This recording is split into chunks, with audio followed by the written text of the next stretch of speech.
Bueno, gracias a Modesto por todas las movidas que siempre hace para tenernos por aquí y a todos ustedes por la paciencia de llegar siempre al final de los eventos, que es lo más difícil. He querido preparar una charla, suelo dar muchas charlas que Modesto me ayuda a organizar también en Lima, y así como la charla que oí yo a la anterior sobre radioterapias y cosas muy interesantes, porque yo ya he pasado por esas máquinas varias veces, y es importante que se haga investigación de primer nivel en eso, pues voy a tratar de ser pedagógico y preparar una charla al alcance de todos para que podamos entendernos. Pero yo no tengo problema en que me interrumpan, como siempre digo, cortésmente, sin tirar tomates. El objetivo es transmitir conocimiento, ideas y recibir opiniones, ¿no? Entonces, el tema es computadores cuánticos, se dice en Sudamérica, ¿no? Ordenadores cuánticos en España. Y el tema de moda desde hace muy poco tiempo, yo diría 1 o 2 años, y que va a perdurar tal vez por un buen par de décadas, es lo que se llama supremacía cuántica. Y lo voy a describir más adelante, pero para adelantarles la diferencia entre un computador cuántico y un computador clásico. Esto es un computador clásico, o estos son chips, máquinas que usan chips electrónicos clásicos. Como probablemente ya todos saben, para diseñar estos chips superconductores, por ejemplo, se usan teorías de mecánica cuántica. O sea, la física cuántica se necesita para poder diseñar correctamente las transiciones, los voltajes y la electrónica. Pero esa física cuántica se usa a nivel del material, de la descripción del hardware, pero el procesamiento de la información sigue siendo como siempre, ¿eh? Ya voy a explicar a qué me refiero.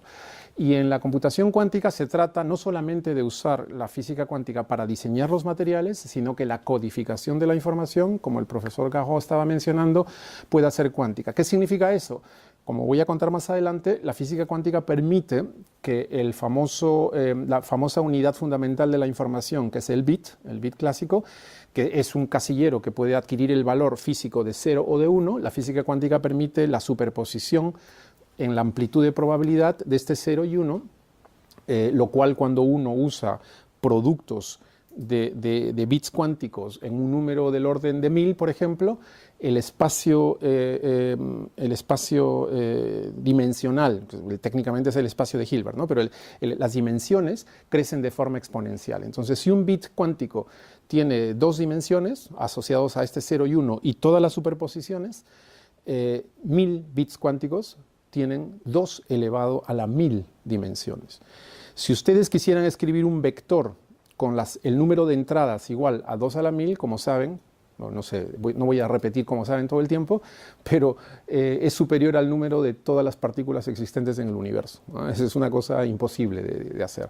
Sin embargo, máquinas como estas ya manejan billones y seguramente trillones de bits clásicos, ¿no? Es decir, y con solamente algunos miles de bits cuánticos se podrían hacer operaciones ultra rápidas que superen las capacidades de estos ordenadores o estos computadores clásicos. Entonces, eso es una pequeña introducción, y la terminología quantum supremacy se refiere a eso. Es decir, la supremacía cuántica va a suceder en el momento en que la tecnología cuántica que les voy a contar va a lograr que los chips cuánticos que estamos trabajando, yo soy teórico, pero que se está trabajando en conjunto para desarrollarlos, logren controlar algunos miles, ¿no?, de bits cuánticos para poder hacer cálculos importantes. Les daré algunos ejemplos de cómo superar a los ordenadores clásicos. Y no me refiero a estos computadores clásicos, sino el objetivo es superar a los mayores supercomputadores clásicos del planeta, ¿no? ¿Dónde están? Depende del año, ¿no? Que yo sepa, el último récord lo tiene China, el anterior estaba en Estados Unidos, a veces Jülich en Alemania gana, el de Barcelona, en fin, Francia también tendrá el suyo. O sea, hay una competencia terrible para lograrlo, ¿ok? Entonces eso es simplemente la motivación. Mi grupo trabaja siempre con el criterio estético por delante, porque yo soy un artista frustrado y bastante feliz, ¿no? Entonces estos diseños los hacen mis alumnos, porque yo cuando selecciono a mis estudiantes investigadores, pues les hago un test. Tienen que ser músicos, artistas, por lo menos saber algo de fútbol o de tauromaquia, de lo que sea, pero gente muy nerd. El siglo XXI es de la interdisciplinaridad, como sabemos, ¿no? Entonces, pues esos dibujos los ha hecho mi estudiante que acaba de ganar, dicho sea de paso, la beca Humboldt para irse a trabajar en Ulm. A ver, aprendí. Esa es una foto, nunca es completa, pero de mi grupo. Los temas de investigación son muy diversos en óptica cuántica, información cuántica, circuitos superconductores y biomimética cuántica. Hablaré un poco de cada cosa, ¿no? Pero ya lo verán. Entonces, ¿qué son tecnologías cuánticas? Que es el tema que el profesor Garraud le llamó la atención a todos.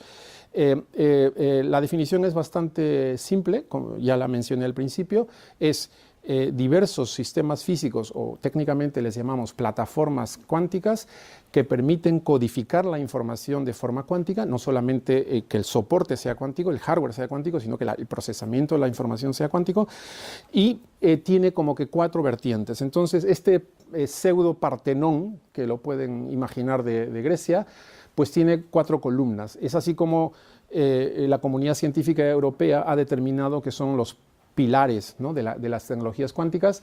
El primero que ven ahí es el de comunicación cuántica, que permitiría comunicarse a distancia, a miles de kilómetros, usando información cuántica codificada en fotones en el rango óptico.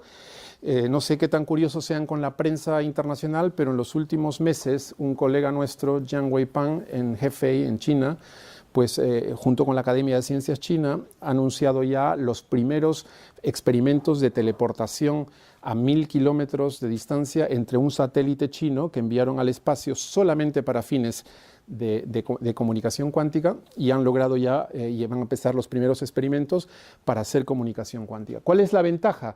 Que la seguridad es perfecta. Es decir, está demostrado que no existe ningún protocolo de seguridad o de criptografía de comunicación clásica perfecto, mientras que con la física cuántica, debido a los problemas de interferencia, ya que la observación destruye la coherencia cuántica de los sistemas, pues siempre se podrá saber si hay un espía que observa o no. Y cuando se sabe, se corta la información, y cuando no se sabe, significa que funciona, ¿no? Eso es el pilar del cual no voy a hablar. El pilar segundo, que dice allí simulación cuántica, es algo que seguramente lo han oído. Los programas Fortran, C++, Python o lo que sea que todo el mundo usa son simuladores clásicos, digamos, ¿no? Pero igual, la codificación se hace en bits clásicos para poder, por ejemplo, calcular problemas de física cuántica o de materiales con propiedades cuánticas.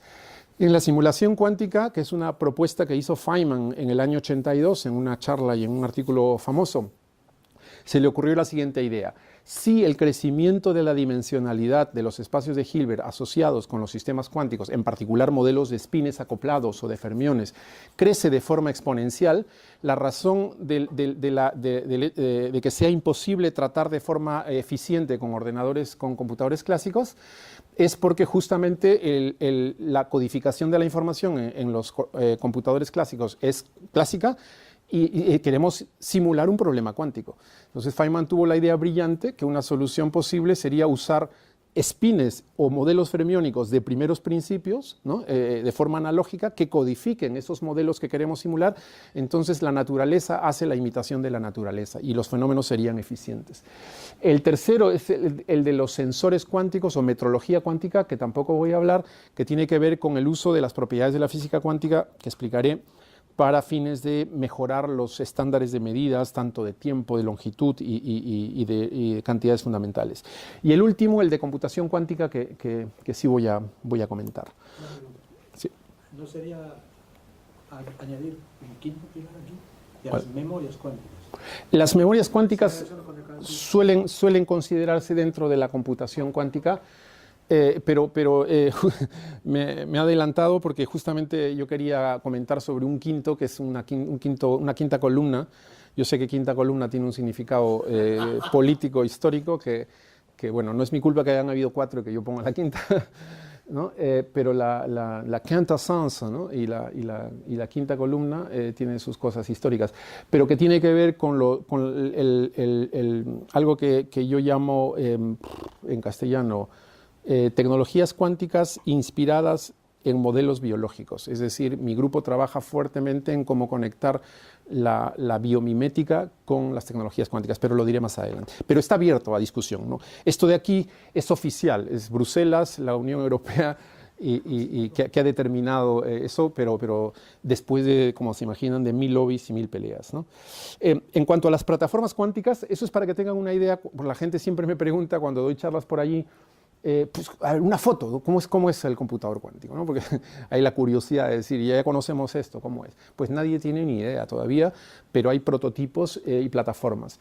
El caso de arriba a la izquierda, que le pongo Photonics, es una plataforma que usa fotones en rangos ópticos, moviéndose a través de guías de onda escritos, literalmente, así es el nombre, ¿no? Escritos en chips que suelen tener 15 centímetros de largo. Justamente el lunes de esta semana estuve visitando a un colega en Rostock, en Alemania, que es el experto mundial en fabricar esos chips, ¿no? Y envían fotones con generadores de fotones y luego los fotodetectores, y estos fotones que tienen las propiedades cuánticas se acercan y se alejan y van creando puertas lógicas cuánticas para formar el computador cuántico, y es una tecnología bastante de moda y que está tratando de desarrollarse. El segundo, que parece medio técnico, son iones atrapados, pero si van a ver el premio Nobel 2012, Dave Wineland, colega nuestro de nuestra área, yo hice mi tesis doctoral en este tema, es capaz de ionizar átomos para que manifiesten propiedades eléctricas y atraparlos con trampas de Paul, que son momentos cuadrupolares y campos armónicos estáticos. Ustedes saben que las leyes de Maxwell predicen, es un ejemplo típico de pregrado, creo yo, que con campos electromagnéticos estáticos no se puede atrapar una partícula, ¿no? Entonces Wolfgang Paul, premio Nobel, tuvo una idea brillante, la ha trabajado en Bonn, estuvimos por ahí hace unas semanas, pues logró una idea genial, que es como jugar al ping-pong. Es decir, como no se pueden atrapar partículas cargadas con campos estáticos, lo que diseñó él son campos que van cambiando con el tiempo de tal manera que funcionan como un ping-pong. Cuando el átomo cargado quiere irse para aquí, recibe un kick, ¿no? Y cuando se van para el otro lado, también. Entonces, es una especie de trapping dinámico, ¿no? de atrapamiento dinámico. Y Dave Wineland, que es el pionero en esto, como decía, premio Nobel 2012, lo estuvimos visitando el año pasado, en el verano, bien merecido, porque logró atrapar los átomos, enfriarlos a temperatura casi cero, y proponer estos dispositivos como qubits, o sea, cada uno de los átomos sería un bit cuántico o qubit para computación cuántica, ¿no? Ahora ya no le interesan mucho las aplicaciones en la computación cuántica, pero grupos en Europa y en China y en Australia siguen intentando hacer computadores cuánticos con estas trampas. Como curiosidad, porque esto es un ambiente interdisciplinario, les puedo contar que cuando hubo el escándalo Snowden en Estados Unidos, si recuerdan, se encontró entre los documentos que había un proyecto de seguridad del Estado totalmente clasificado en Estados Unidos, donde había un grupo de gente joven haciendo el computador cuántico con estos iones atrapados, y tenían asignados una cantidad de $80 millones. En una cena que tuve con colegas en Harvard hace unos 2 años, me decían que ellos conocían a los chicos y vieron algo del proyecto y era un absurdo completo, una tontería completa, ¿no? Lo cual es un consejo también que se debe transmitir a los jóvenes, ¿no? Porque si uno trabaja de forma secreta, pues así como el resto no se entera, tampoco uno recibe críticas y no sabe qué tanto está avanzando. Entonces, este proyecto en Estados Unidos secreto pues no va muy bien. El caso de óptica látices son átomos neutros en lugar de átomos cargados. Esta es la tecnología más avanzada hoy en día de circuitos superconductores. Tampoco voy a entrar al detalle, pero se han logrado proponer qubits o bits cuánticos con islas superconductoras acopladas a uniones de Josephson que proveen la no linealidad necesaria para romper el régimen armónico y producir un régimen anarmónico que permita aislar 2 niveles para poder llamarlo qubit y poder trabajar con él, sea para memorias o para procesamiento de la información. Eso es una de las áreas también pioneras que tiene mi grupo. Y los highlights máximos son hechos en Google. O sea, Google está produciendo computación cuántica. Somos colaboradores influyentes, hemos publicado varios artículos en Nature recientemente con el grupo de Google, IBM en Nueva York, IBM en Zúrich, etcétera, etcétera, ¿no? Es una de las líneas pioneras. Y esto es una tecnología muy nueva que no voy a comentar porque es más para expertos. Como decía yo, la computación cuántica, acuérdense del satélite chino, pueden ir a buscar, Jiang Weipan, en sensores cuánticos, los atomic clocks y magnetic sensors, que tampoco voy a comentar. Y entre los highlights de la computación cuántica, como decía, está Google. Esa es la foto que en el proyecto en que trabajamos. Curiosamente, ustedes, todo el mundo, y como yo también, me concentro en los colores bonitos, como si fueran haces, pero en realidad los qubits superconductores son esas cruces que están arriba, medio en amarillo, y las líneas estas coloridas que llaman la atención son solamente guías de onda coplanares para poder hacer el control local y manipular los bits cuánticos, ¿no? La empresa que se considera la pionera, y es verdad, es la primera empresa que fabrica y vende computadores cuánticos en el mundo, se llama D-Wave Systems. También me invitaron a dar una conferencia hace un par de años en Vancouver. Y es una empresa, de hecho muchos colegas me dijeron, no vayas, que vas a destruir tu carrera, porque todavía hay mucho celo y mucha desconfianza, porque no han podido demostrar que tienen realmente un computador cuántico, porque las propiedades fundamentales de coherencia no son evidentes, y la empresa vende maquinitas de 10 y 15 millones de dólares, ¿no? Entonces, y el último prototipo tiene 2000 bits cuánticos. Si quieren hacerse una idea cuál es el récord que tenemos con Google, es de 9. Pero en ese récord de 9 se pueden verificar todas las propiedades cuánticas que uno necesita. Y en la de 2000 nadie les cree, ¿no? Nadie les cree.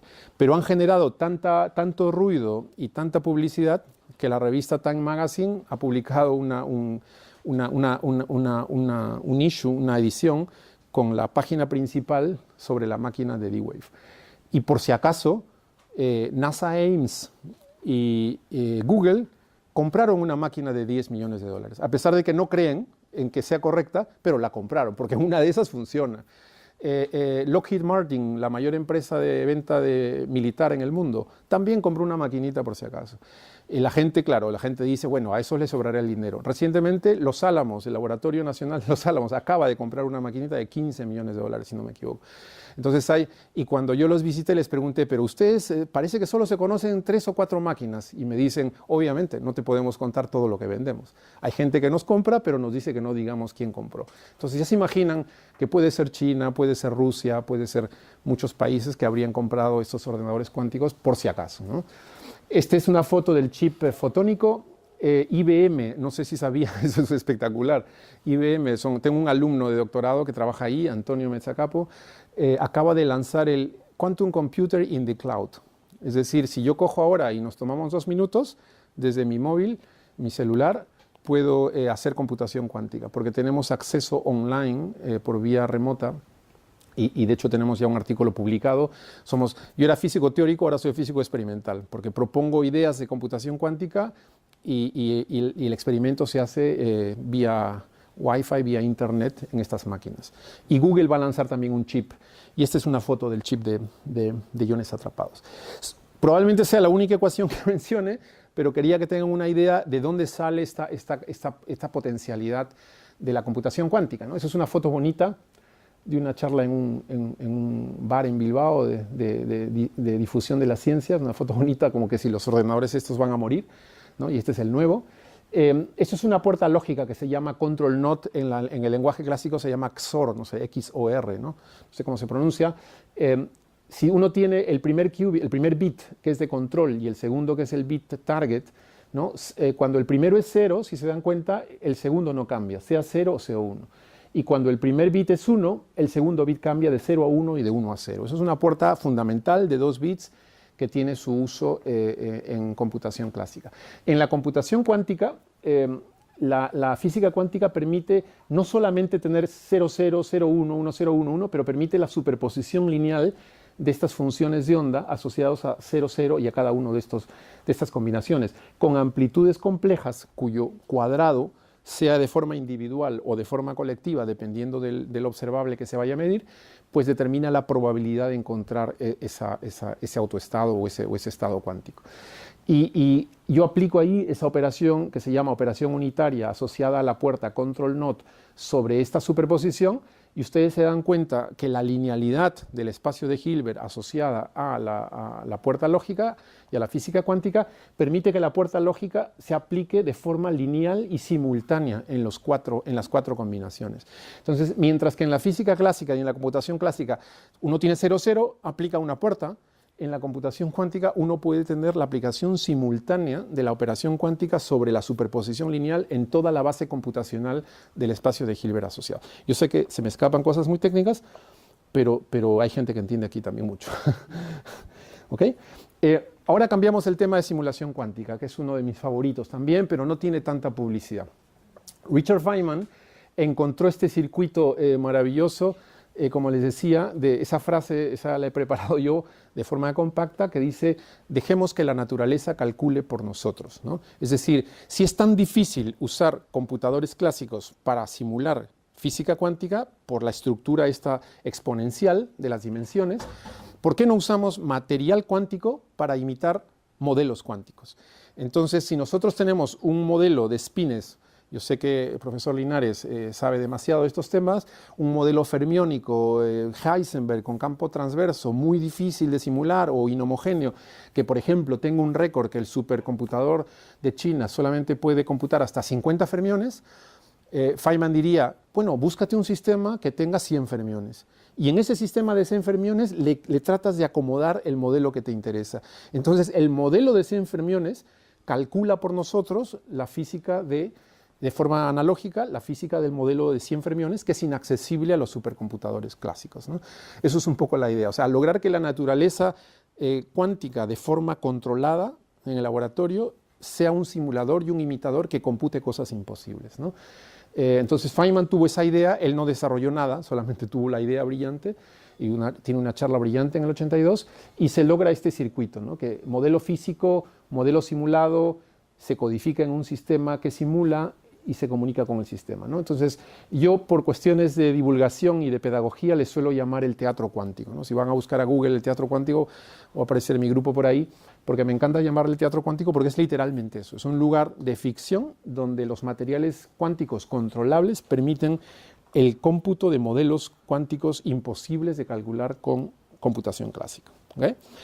Entonces, solamente a modo de ejemplos de para qué sirve, pues para mí tiene componentes estéticos y científicos fundamentales, pero para poder ganar grants y tener un cierto impacto científico mundial, pues hay que concentrarse en el diseño de nuevos materiales. Por ejemplo, ustedes podrían diseñar metamateriales con propiedades ópticas que simplemente no existen, ¿no? Se pueden descubrir, así como Pendry, por ejemplo, tiene el índice de refracción negativo, pues con material cuántico como metamaterial se pueden producir fenómenos de coherencia cuántica en el output para nuevas propiedades ópticas.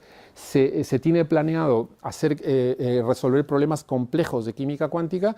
No sé si saben también, hay un premio Nobel de Química recientemente que le dieron el Nobel por desarrollar métodos numéricos que combinan la parte clásica con la parte cuántica para poder ir un pasito más allá, porque es imposible, hay problemas de química cuántica muy complejos que no permiten el cálculo ni la predicción. Y con la computación cuántica se pretende lograr resolver problemas de química cuántica y diseñar nuevas moléculas. Y lo de los materiales que decía, ¿okay? Aquí viene lo que les comentaba, lo de la quinta columna, ¿no? Esto está en inglés, pero se nos está escapando alguna. Yo creo que convendría en este marco geopolítico, político-científico de Bruselas, de la Unión Europea, entender que si algo se escapa realmente a esas 4 columnas, son esto, machine learning, no sé cómo se traduce al castellano, mejor dicho, lo he discutido mucho y nadie me da algo decente, ¿no? Aprendizaje de máquinas o autoaprendizaje de máquinas, como quieran, inteligencia artificial, vida artificial y procesos miméticos o neuromiméticos o biomiméticos, ¿no? Está muy de moda el incorporar los modelos de machine learning y de inteligencia artificial en los mecanismos de la computación cuántica y de hecho D-Wave, Google, IBM pretenden incorporar algunos de estos protocolos en los ordenadores cuánticos. Yo pienso que la inspiración que tenemos de los modelos biológicos que involucran no linealidad, no markovianidad y procesos de aprendizaje y de inteligencia son cruciales y deberían tener una columna independiente. De hecho, el término Quantum Biomimetics lo inventamos en mi grupo para poder describir todo este conjunto de fenómenos y ya tenemos varios artículos publicados en este concepto, ¿no? Entonces, yo creo que me voy a saltar. ¿Cuánto tiempo tengo? 5 minutos, perfecto, ¿no? Está interesante. ¿Cómo? ¿Quieres más? Sí. Es que tengo muchos slides. ¿Me puedo tomar 10 minutos, 15 minutos, o si no les molesta? Oh, eso depende de la audiencia. Por eso, la audiencia, o ya están dormidos. No, Sí. está interesante. Perfecto. Ok, entonces continúo. Porque si no me salto al final, ¿no? Ya tenemos práctica en eso. En los simuladores cuánticos como que existen dos vertientes, los analógicos y los digitales, ¿no? Los analógicos, como el nombre lo indica, pues son los que tenía aquí el modelo de Ising con campo transverso. ¿Qué quiero imitar con mis espines magnéticos reales? Pues eso, quiero poner los términos near neighbor, etcétera, exactamente. O sea, el modelo analógico intenta reproducir tan cerca como sea posible, ¿no? Entonces, eso es algo muy similar a los ordenadores clásicos. Entre los ejemplos que he escogido aquí, que son puramente pedagógicos, de hecho, todos los ejemplos son hechos en mi grupo, para poder explicar algo si me hacen alguna pregunta técnica, pues en estos iones atrapados, en el año 2010 publicamos un artículo en Nature con el grupo de Innsbruck de iones atrapados, logrando algo que pues a nosotros nos pareció muy interesante.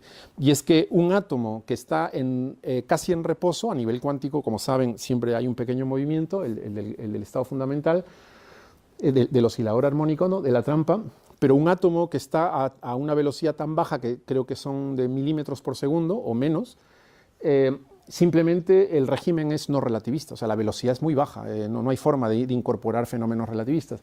Sin embargo, nosotros encontramos un método o un truco, como quieran, de cómo reproducir la ecuación de Dirac en un sistema que obedece a la ecuación de Schrödinger. Es decir, ustedes me dan un átomo que obedece a la ecuación de Schrödinger y yo artificialmente fabrico un átomo que se comportaría de forma relativista, a pesar de que su velocidad es no relativista. Por eso les decía que tengan en mente lo del teatro cuántico, porque esto es ficción. Es decir, cómo hacer que un sistema físico falsifique comportamientos para fines de simulación, ¿eh? Y en este segundo ejemplo, hicimos también que el acoplo dipolar radiación-materia, en este caso ambos cuánticos, pueda imitarse en regímenes de acoplo ultra fuerte cuando en realidad el acoplo es bastante débil, ¿no? Entonces, ese es el cosas que la simulación cuántica analógica permite sin ningún problema. La simulación cuántica digital es bastante tonta, por decirlo así, y simple. ¿Por qué? Porque lo que hace es, dame cualquier problema complejo, bonito, de fermiones, de espines, de bosones, y yo no me voy a complicar la vida, yo no voy a buscar cómo imitarlo exactamente, yo lo descompongo en un algoritmo, en una secuencia de puertas lógicas de 1 qubit y 2 qubits, y me hago un algoritmo que no me importa que sean miles o millones de términos, pero cualquier modelo lo voy a poder simular. Entonces, se propuso en un artículo en Science en la década del 90 por Seth Lloyd en el MIT, y lo que pretende es universalidad. Es decir, no todo lo analógico es simple, ¿no? Entonces, lo digital pretende ser universal. Entonces, si ustedes quieren cualquier modelo, se conoce cómo mapear de forma universal en una secuencia de operaciones algorítmicas, ¿no? Ejemplos de la simulación cuántica digital, de nuevo, esta es una colaboración que hizo mi grupo con el laboratorio de Zúrich, de ETH, en qubits superconductores, ¿no?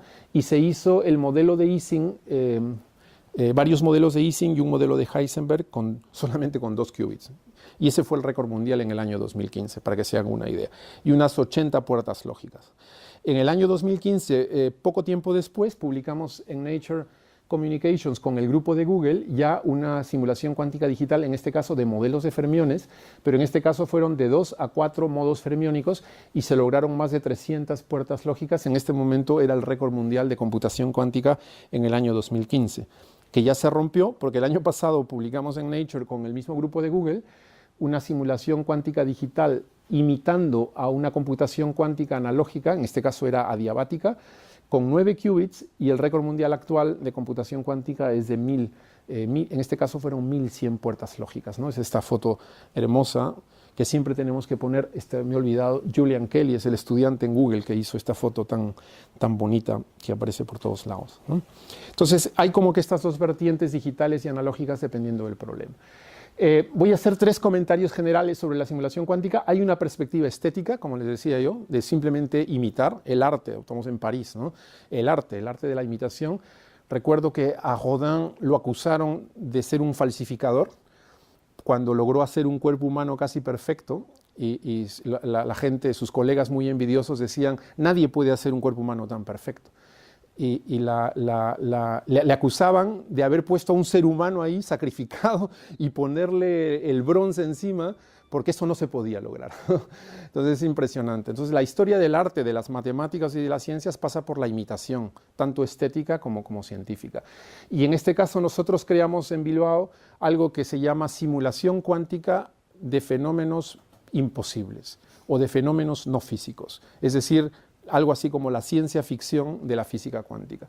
Y no solamente hicimos muchos artículos teóricos importantes, sino al día de hoy creo que hay 3 o 4 experimentos en fotones, en iones, etcétera, que han verificado nuestras predicciones, donde nosotros podemos usar a los átomos para que se comporten violando las leyes fundamentales que los describen. ¿Quieren un ejemplo? Time reversal, conjugación compleja, conjugación de carga, paridad. Y muchas otras. Hay muchas propiedades, o causalidad, por ejemplo, ¿no? Podemos imitar fenómenos no causales con estos conceptos de simulación cuántica, ¿no? Entonces hay un aspecto estético. Hay un aspecto científico importante. Por ejemplo, hay gente que ha hecho asociaciones entre BECs en átomos fríos con agujeros negros. O sea, un BEC que se hace a temperatura bajísima, ¿qué tendría que ver con un agujero negro? Pero hay gente que ha encontrado las analogías. Hay gente que ha encontrado analogías para fenómenos relativistas, para problemas de bioquímica, para astrofísica, y es un área muy, muy rica para estudiar física fundamental, que es difícil de acceder en el laboratorio. Y hay un aspecto tecnológico que no podemos descuidar, porque es nuestro compromiso también con la sociedad y la tecnología, que es lo que les decía, ¿no? Esto es la política del presente, que ya les decía, de Bruselas. El presente de verdad, el que yo conozco en mi trabajo diario, es así. Es decir, el Partenón está cayéndose a pedazos, pero se aspira a que un día sea dorado y podamos usar esta tecnología, ¿no? Y para terminar, simplemente lo que les decía de la biomimética cuántica. Estas son solo figuras bonitas de conexiones neuronales, pero quería darles un pequeño flavor. Todo lo que se hace en computación clásica se podría asociar con un esfuerzo de imitar lo que el ser humano produce de forma natural con el cerebro, que hasta donde se sabe es clásico. Lo que queremos hacer es crear el cerebro cuántico. O sea, un computador cuántico no es nada más que el esfuerzo de llevar los conceptos de computación clásica al mundo cuántico, ¿no? Y en ese esfuerzo, pues hemos creado esta área de Quantum Biomimetics en mi grupo, donde intentamos, como ven, vemos un sistema biológico, por ejemplo, una molécula de ADN, y vemos que se reproduce y que muta y que se adapta a su entorno, que tiene doble hélice, que tiene sus... ¿Qué intentamos hacer? Capturar de forma abstracta sus comportamientos y características. Luego decimos qué tipo de qubits o de sistema cuántico podría alojar ese tipo de comportamientos. Luego vemos cómo se hace la ingeniería, proponemos los protocolos y tratamos de convencer a algún experimental que trate de implementarlos. Bueno, tenemos varios artículos en estos temas tratando de crear vida artificial, comportamientos de autorreproducción. Y hay en este momento ya varios laboratorios que están trabajando, en particular en fotones, de cómo reproducir estas ideas en sistemas físicos. Esto es un trabajo importante que hicimos de cómo producir clonación cuántica parcial asociada con la generación darwiniana de vida artificial. Y hay un report muy bonito en la revista MIT Technology Review, donde nos escribieron 4 páginas, y como le digo siempre a mis estudiantes, yo creo que el periodista que escribió este report sobre nuestro trabajo lo entendió mejor que nosotros, porque la verdad es que leerlo es muy bonito, o será porque habla inglés mejor que nosotros. Y para terminar, bueno, esto es también, no sé si han oído hablar de los memristores clásicos, pero en fin, también hemos trabajado en la cuantización de los memristores, y este es el último slide que quería comentar para la gente que se interesa en el área, y es cómo vemos desde Bilbao lo que le llamamos el Quantum Roadmap o el camino guía, ¿no? de esta área de computación cuántica, la supremacía cuántica y la simulación cuántica, ¿no? Y va de izquierda a derecha y de arriba hacia abajo. Nosotros estamos apuntando a combinar los paradigmas digital y analógico de la computación cuántica y de la simulación. Estamos combinando los procesos adiabáticos con pasos digitales, y estamos moviéndonos hacia abajo, hacia todo lo que sea el uso de tecnologías cuánticas inspiradas en fenómenos biológicos. ¿Por qué? Porque se sabe, y va más allá que un comentario cliché, que la evolución a lo largo de millones de años, tanto para sistemas inertes como para sistemas vivos, pues no ha hecho un trabajo en vano. Y hay cosas que, nos guste o no, todavía las hace de una manera más eficiente que toda máquina clásica. El ejemplo, para terminar, es el que todos ustedes sufren en Internet cuando a veces tienen que acceder a una cuenta bancaria o algún tipo de documentación confidencial, y donde les dicen, si usted no es un robot o si usted es un robot, ponga estas letritas. Y la razón por la cual eso funciona es porque no se conoce ningún algoritmo clásico que de forma eficiente pueda leer esas. Pone, mi mamá me mima, algo tan simple y bonito como eso, mi mamá me mima, y ningún algoritmo, ningún supercomputador puede leerlo de forma. ¿Por qué? Porque se lo ponen inclinado en colores diferentes y el computador simplemente no puede diferenciar la cara de un perro de verdad y la cara de un perro de peluche, por ejemplo. Es muy difícil. Sin embargo, ustedes traen a un niño de 2 años y les dicen cuál es de verdad y cuál es de peluche, el niño inmediatamente. ¿Cómo es posible que un niño de 2 años que no sabe ni leer ni escribir logre tener eso? Pues porque la evolución ha logrado ese avance en el cerebro, ¿no? Entonces estamos tratando de movernos y de curar un poco las heridas, porque a mí siempre me interesó los procesos inteligentes y biológicos, y ahora los estamos combinando con la física cuántica para producir... Para divertirnos un poco, pero también para hacer contribuciones útiles para las tecnologías de la información. Bueno, eso es todo. Gracias.